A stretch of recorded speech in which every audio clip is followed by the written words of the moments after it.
Life has a way of throwing you curveballs, doesn't it? Here I am, Joan, with my life's chapters so neatly organized like my accounting books, and just like that, everything's tipped out of balance. I work with numbers because they make sense to me, add and subtract, debit and credit, nothing unexpected. But no amount of reconciliation prepares you for personal loss. My second husband, George, the man who filled our lives with laughter and warmth, was gone in the blink of an eye, leaving a void no number could quantify. Now, it's just me and my memories of him, and Ellie, my bright, 20-year-old stepdaughter who's currently tackling college. My own kid, Mike, he's a different story. Pulled together, sharp in a suit, practically a mirror image of me at that age, but with the added fire of youth. He married Sarah. Oh, she's a piece of work. You can read ambition all over her face, and not necessarily the good kind. They were both over the other day. Supposed to be helping me sort through George's stuff, God knows there's enough of it, but it was turning into more of a drag than help, especially when Sarah found the jewelry set. It was a real beauty, shiny stones, intricate gold work, the sort of thing that's been in George's family for ages. Ellie's birthright, by all accounts. Sarah, she zeroed in on that set like a hawk on a field mouse. Joan, oh my God, check this out, she squealed, as she flicked her phone out and started snapping pictures. Easy there, Sarah, I called out, a bit startled by her enthusiasm. She fluttered around, barely listening to me. Can I take this with me? Can I? Now, I've never been one to shuffle words around. No, Sarah, I said, firm but calm as the day is long. That's Ellie's. It's been promised to her. The change in Sarah's demeanor was instant.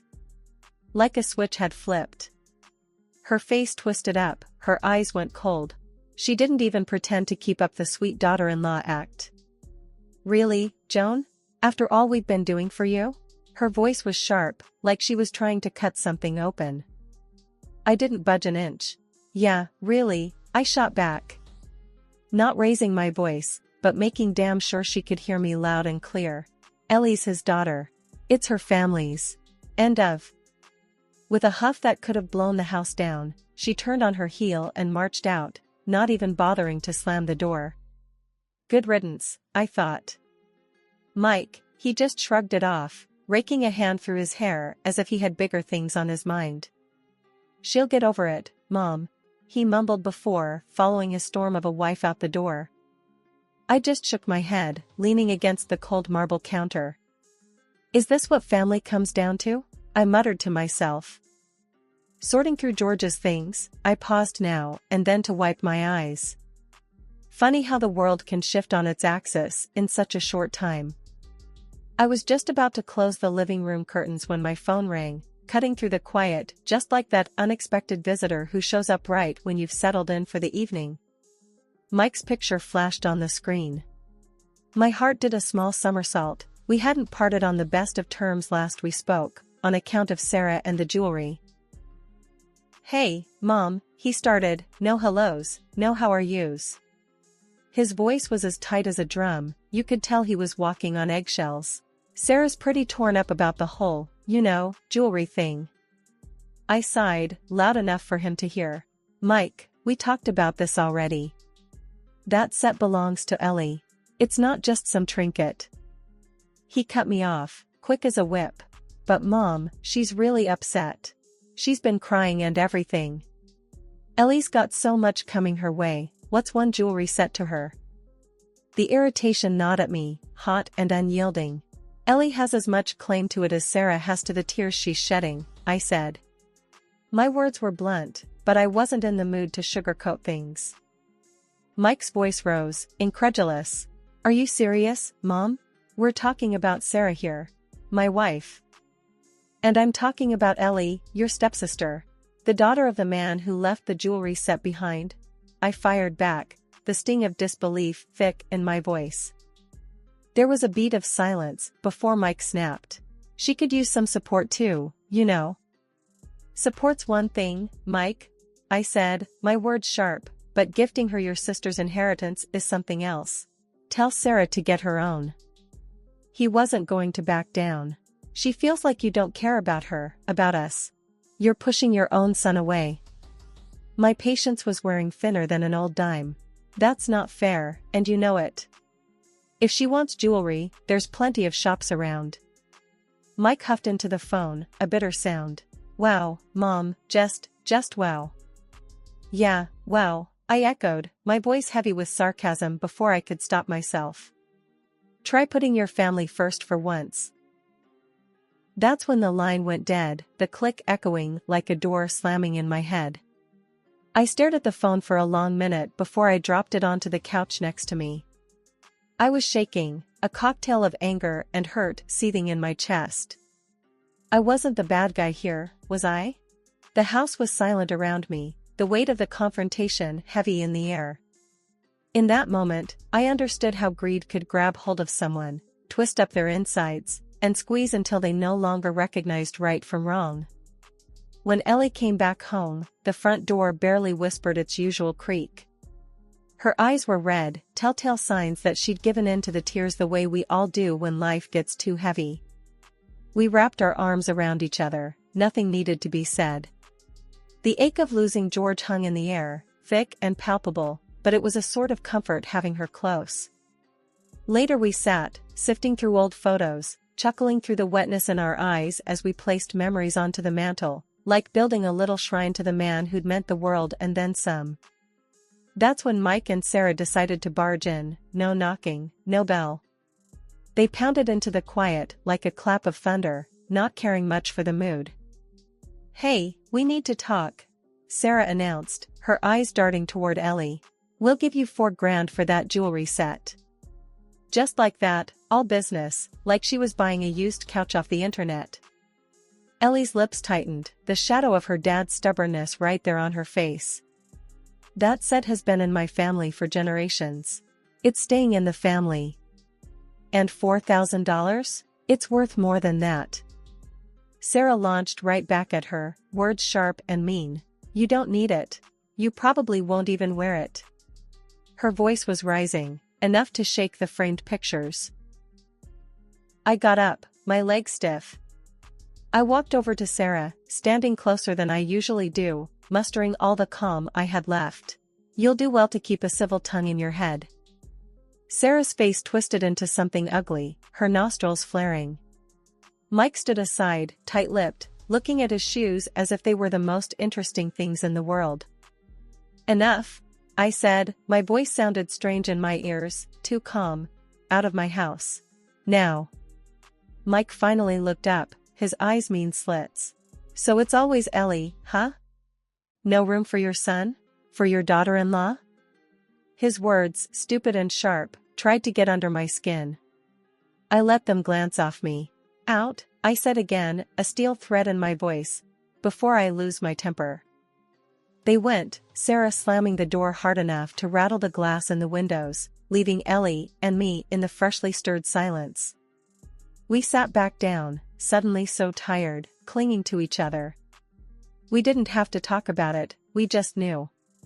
This kind of grief, it was heavy enough without adding a side of greed and ugly words. The farewell to my husband was a somber sea of black attire and hushed voices. Neighbors, poker buddies, and partners from the firm, George's absence left a hole in the lives of many. As Ellie and I clung to each other, a steady stream of George's friends and our family offered their embraces and whispered comforts. He was a good man, they said. The best, another would agree, shaking their head. The steady cadence of condolences was almost rhythmic, apologies, tissues passed, hands held. Some recalled George with stories that brought smiles even through the tears. He could fix anything, a cousin recalled. Remember that barbecue when he saved the day with duct tape? That got a few watery chuckles. But in all this, there was a glaring empty space. Mike and Sarah. My own son and daughter-in-law were conspicuously absent, a silence that screamed louder than any words of comfort could soothe. Nobody mentioned it, but their absence was a specter over the whole affair. After the ceremony, weighted by the heaviness of the day, Ellie and I returned home. Our door was a mess, wood splintered all around the lock. I felt my stomach drop. I knew what they were after before we even saw the empty space in the wall where the safe used to be. "We've been robbed," Ellie said. Her eyes were wide, scared, but mad too. I was shaking, anger boiling inside me like nothing before. Went straight for the security system, pulled up the footage, and there they were, Mike and Sarah, faces clear as day. I didn't even think. Grabbed the phone and dialed his number. When he picked up, trying to sound all sleepy and innocent-like, I nearly lost it. "If you don't get those heirlooms back here within the hour, I'm ringing the police." My voice was like ice. At first, there was silence, then Sarah, never one to miss a chance to jab, snorted, "You wouldn't dare." It was like she threw fuel right into my fire. "You think I'm playin', girl?" My hands were shaking, but I kept my voice steady. "You're on camera. Both of ya. As clear as daylight, stuffin' my heritage into your dirty pockets." There was a beat of silence, then Mike. He had this squeak in his voice when he got scared. "Mom, we..." "Shut up, Mike," Sarah cut in, her voice twisted with something nasty. "She's bluffing." I didn't miss a beat. "Cameras don't lie, Sarah. And they sure don't bluff." I wanted to reach through that phone and wipe that smug tone right off her face. "You got one chance to make it right. You hear me? One." Mike was begging now. "Please, Mom, I can explain." "Ain't nothin' to explain. You broke into my house and stole from Ellie, from me, from your dad's memory." "You can't prove it," Sarah said, but her voice wavered. She knew the game was up. I laughed, but there wasn't no humor in it. "Oh, I can. And I will. Get those jewels back or get ready to talk to the cops about what you did." The line went dead. I stood there, phone in hand, heart racing. Never thought it would come to this. Ellie was crying again, the kind of tears you cry when you're so mad you can't see straight. We cleaned up the mess they made, but it was like a bad taste that wouldn't go away. We waited, but a part of me, a big part, knew they weren't gonna make it right. Some folks, they just don't know how.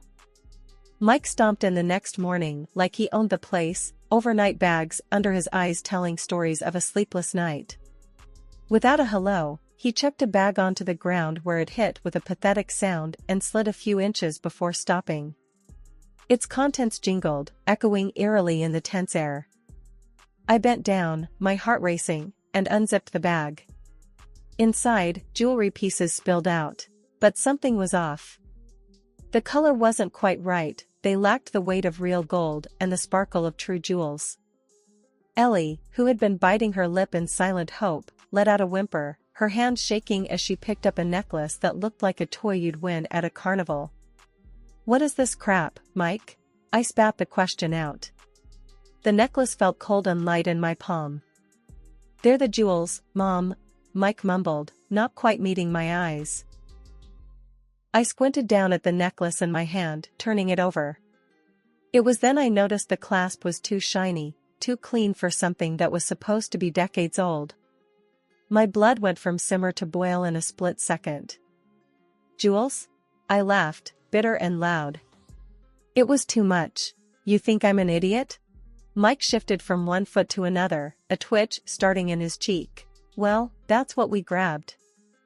"Grabbed from where, a damn costume shop?" I threw the necklace back into the bag.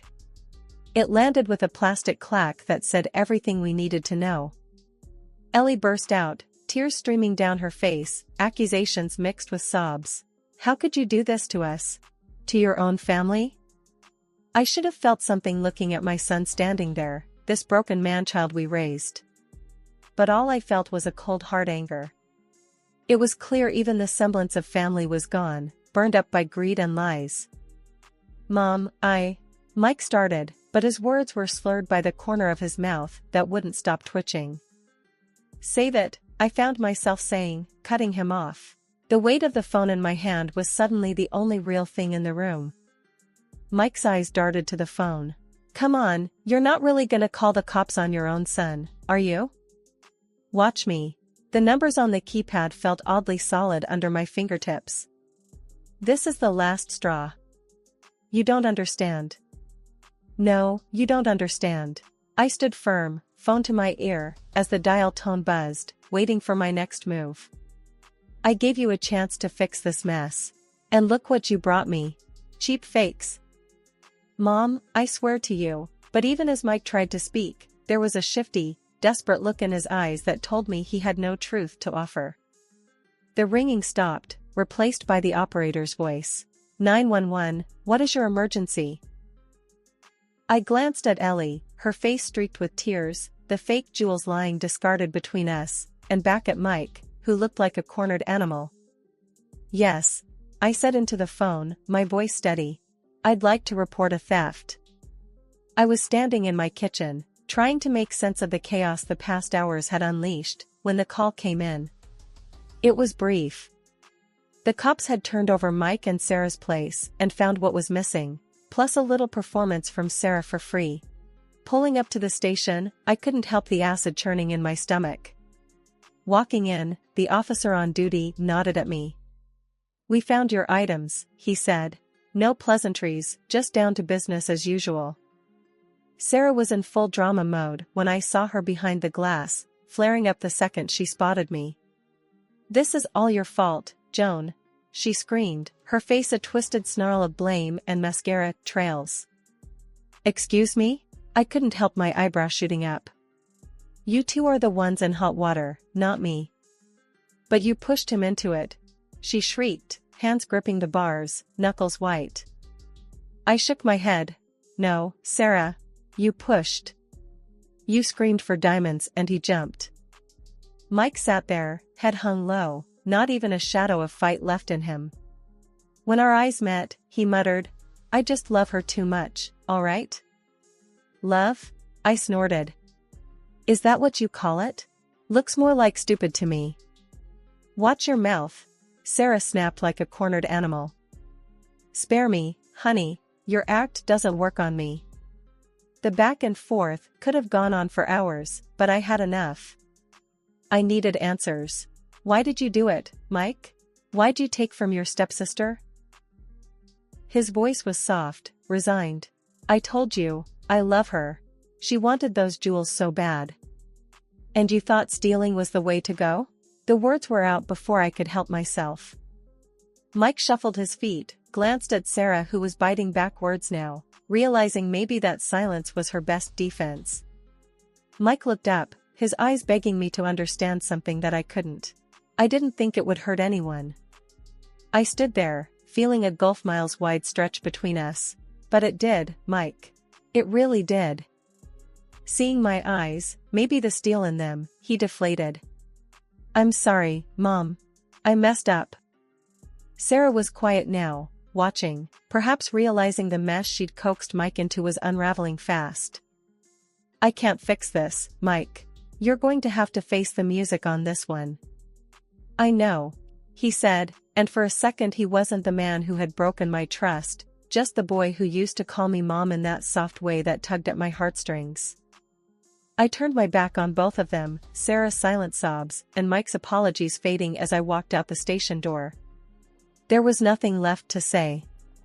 The damage was done. It was out of my hands now, and in the arms of the law. As I sat there in the courtroom's stiff chair, my back aching from tension and the chill of justice about to be served, I had a sinking feeling. Mike and Sarah, dressed in their not quite I'm innocent but I'll try courthouse best, were out of options and out of favors. The judge had the kind of stern look you don't forget, not after you've been on the receiving end of it. The prosecutor was laying it on thick, words like calculated theft and breach of trust hanging in the air. Mike and Sarah's lawyer did his song and dance, talking about how they were good people who just made a bad mistake. Folks who fell on hard times, he said. I caught Mike's eye. He was pale, looking like he'd gladly swap places with anyone in the room. The judge called for order, and the room hushed to a standstill. Then he laid it out. The evidence against you is conclusive. The trust you've broken is not something that this court takes lightly. Sarah was fidgeting, a jittery energy about her. Your Honor, we really didn't mean any. Silence in my courtroom.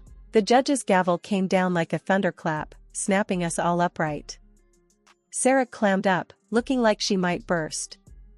The jury didn't need long, guilty on all counts. When the sentences were read, I could barely hold it together. Mike got 3 years and Sarah 5, no chance of parole. As they led Mike away, he turned to me, his voice just above a whisper. I'm sorry, Mom. My heart was heavy, a mother's love wrestling with the cold hard need for justice. You did this to yourself, I said, the words like lead on my tongue. Sarah tried to play tough, always the actress, but her voice shook as she spat. This is your doing, Joan. I fixed her with a look my own mother would have been proud of. No, Sarah. You too did this. And now you'll do the time. The courtroom buzzed with the shuffle of feet and soft murmurs of the crowd, but I sat still, letting the reality sink in. My own son, behind bars because he couldn't say no to his wife, and a daughter-in-law who would trade anything for a bit of sparkle, even her freedom. The hustle of people moving out didn't move me. I sat there until a friendly bailiff came over. Ma'am, we need to clear the room. I nodded and got up, my legs stiff. Yeah. I'm going. I didn't look back as I left the courthouse, the sky too bright for such a dark day. My heart was empty, but the truth had been laid bare, and they would pay for their choices. It was a hard lesson, but it was one they had to learn. The law had spoken, my conscience was clear, but the road ahead was nothing short of tough. It was over, at least for now. The rest was up to them. All right, so I had the jewels locked up tight in the safety box, the kind down at the bank with all those hefty doors and pin codes like something out of a spy film. They're collecting dust and Ellie, probably better off for it. Ellie was flipping through one of those gossip mags, lounging on the sofa. Our moments were quiet now, soaking in the still of our gotta-get-by house, like 2 peas in a pod. And that's something. The phone rang, shattering our quiet little bubble. It was Mike calling from his concrete suite. Mom, I'm sorry, all right? I was a fool, he said, voice echoing off those prison walls. Sorry's only the start, kiddo. You've gotta make it right. I pressed the phone against my ear, feeling the warmth like it was his cheek. In the background, I could hear other prisoners, their calls, their yells. A whole chorus of mistakes. I know, Mom. It's just hard. A hot sigh escaped me. Hard's just another word for life, boy. You get strong or you get gone. You make your choices. Silence chewed at the line for a second. I hear ya, he finally said. Ellie caught my eye, and she mouthed, he's still your kid. I nodded at her, a lump in my throat the size of a fist. You work it out in there, Mike. You hear? Yeah, Mom, I will. We hung up and I felt the air weigh down on me. Ellie scooted closer, shoulder to shoulder. He means it, Joan. I nodded again. Hope's the last to die, I muttered. Turning in for the night, I felt the sack of worries loosen just a touch. Mike had messed up big time, but he had a good head on his shoulders when he used it. Ellie, well, she was tough as nails, even if she didn't always see it. The world didn't stop spinning for anybody, no matter how hard you fell. We'd pick ourselves up, dust off, and start the climb again, because that's what you did. That's what we'd always do. And it didn't matter how fancy your words were, actions, they spoke the loudest. Ellie's steady breathing from her room was the night's comfortable soundtrack as I settled into bed. Yes, life was a mess, tangled and raw. But we were still kicking. And tomorrow, we'd kick even harder.